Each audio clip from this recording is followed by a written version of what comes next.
ថ្ងៃមួយក្រងកមានរបស់ស្ដេចទៅរកស៊ីក្បែរផ្ទះបរោះនោះឯបរោះនោះគិតពីសោតមើលក៏ចាប់ក្រងកមាសនោះយកទៅចងលាក់ទុកក្នុងទ្រុងមួយឲ្យប្រាប់ទៅពួកញាក់ប៉ៅកងទៅថាប្តីយើងបានលួចកាប់ការងករបស់ស្ដេចយកសាច់ស៊ីគុំជួយបិទបាំងទ្វីឲ្យវាងាប់ទៅចោះព្រោះវាធ្វើបាបវាយជេរយើងខ្លាំងណាស់ឆ្កែរបស់សេដ្ឋីដឹងបាននាំគ្នាវាខំចោលក្នុងឧមង្សនោះស្លាប់ទាំងអស់លុះព្រឹកឡើងមហាសេដ្ឋីឃើញបាត់ទ្រព្យសម្បត្តិដូច្នោះនឹកខំនឹងឆ្កែថៃមិនចាស់ចាំរបស់ក៏ឲ្យគេសម្លាប់ឆ្កែទាំងនោះចោលអស់ទៅ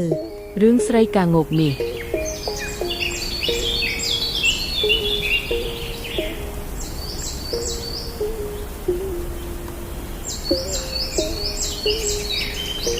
ដើមឡើយមានបរិះម្នាក់បានទទួលបណ្ដាំពីឪពុកប្រដៅថាកុំឲ្យយកស្រីប្តីលែងនិងស្រីសៅកែឲ្យយកតែស្រីក្រមុំព្រមចារីនិងម៉ែម៉ាយប្តីស្លាប់ធ្វើជាប្រពន្ធហើយកុំឲ្យយកក្លើនឹងមនុស្សគ្រូបីតែមិនដូច្នោះបរិះនោះបានយកស្រីទាំង4នាក់នោះជាប្រពន្ធនិងយកមនុស្សគ្រូបីជាក្លើដើម្បីលបងមើលថ្ងៃមួយក្រងកមានរបស់ស្ដេចទៅរកស៊ីក្បែរផ្ទះបរោះនោះឯបរោះនោះគិតពីសោតមើលក៏ចាប់ក្រងកមាសនោះយកទៅចងលាក់ទុកក្នុងទ្រុងមួយហើយដាក់ចំណីបាយទឹកឲ្យក្រងកនោះស៊ីរួចបរោះយកមាន់កុកមួយទៅកាប់ធ្វើម្ហូបពេលនឹងបរិភោគបរោះនោះបានយកប្រពន្ធទាំង4និងក្លើនោះទៅឲ្យបរិភោគទាំងអស់គ្នាកំពុងតែស៊ីក៏និយាយថានេះគឺជាសាច់ក្រងកមាសស្ដេចដែលអញបានលួចកាប់យកមកស៊ីដែលបាត់កាងកស្ដេចឲ្យប៉ៅកងសួររកកាងកនោះនាងស្រីប្តីលែងនិងនាងស្រីសៅកានិយាយទៅនាងក្រមុំនិងនាងប្តីស្លាប់ថាឲ្យប្រាប់ទៅពួកញាក់ប៉ៅកងទៅថាប្តីយើងបានលួចកាប់កាងករបស់ស្ដេចយកសាច់ស៊ីគុំជួយបិទបាំងទ្វីឲ្យវាងាប់ទៅចោះព្រោះវាធ្វើបាបវាយជេរយើងខ្លាំងណាស់ស្រីក្រមុំនិងស្រីប្តីស្លាប់អង្វរទៅវិញថាកុំធ្វើបាបប្តីរបស់ខ្លួនដូច្នោះមិនល្អទេស្រីសៅកែនិងស្រីប្តីលែងថា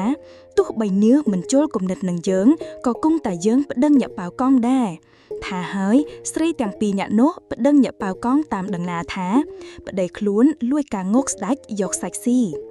ក្រាន់តែលឺដូច្នោះភ្លាមពួកញាក់ប៉ៅកងក៏ចាប់យកបរិះនោះទៅថ្វាយស្ដេចទួលតាមដំណើរស្ដេចឲ្យនាំបរិះនោះទៅពិឃាតលុះទៅដល់មាត់ទ្វារវាំងអ្នកចាំទ្វារពុំព្រមបើកទ្វារសួរថាអ្នកនាំមនុស្សទោសនេះមកតើបានជំនុំជម្រះហើយឬនៅហើយបាននិយាយរឿងមួយប្រាប់អ្នកនាំថាមានសេដ្ឋីម្នាក់ចិញ្ចឹមឆ្កែ500វាលាយប់មួយមានចៅជីកឧមង្សចូលទៅលួចយកទ្រព្យសម្បត្តិរបស់សេដ្ឋីនោះហើយចូលទៅក្នុងឧមង្សវិញទាំងអស់ឆ្កែរបស់សេដ្ឋីដឹងបាននាំគ្នាវាខំចោលក្នុងឧមង្សនោះស្លាប់ទាំងអស់លុះព្រឹកឡើងមហាសេដ្ឋីឃើញបាត់ទ្រព្យសម្បត្តិដូច្នោះនឹកខំនឹងឆ្កែថៃមិនចាស់ចាំរបស់ក៏ឲ្យគេសម្លាប់ឆ្កែទាំងនោះចោលអស់ទៅលុះធំអាសោតខ្មៅចៅឡើងទៅមើលឃើញចៅស្លាប់ដូច្នោះក៏នឹកស្ដាយក្រោយ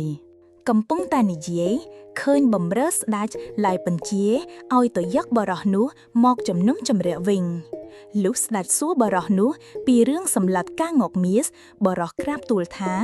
កាងកនោះទូលព្រះបង្គំមិនបានសម្លាប់ទេ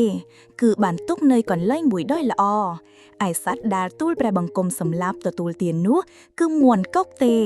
ស្ដេចទ្រង់ឲ្យទៅយកកាងកនោះមកវិញហើយទ្រង់លើកលែងទោសបរោះនោះ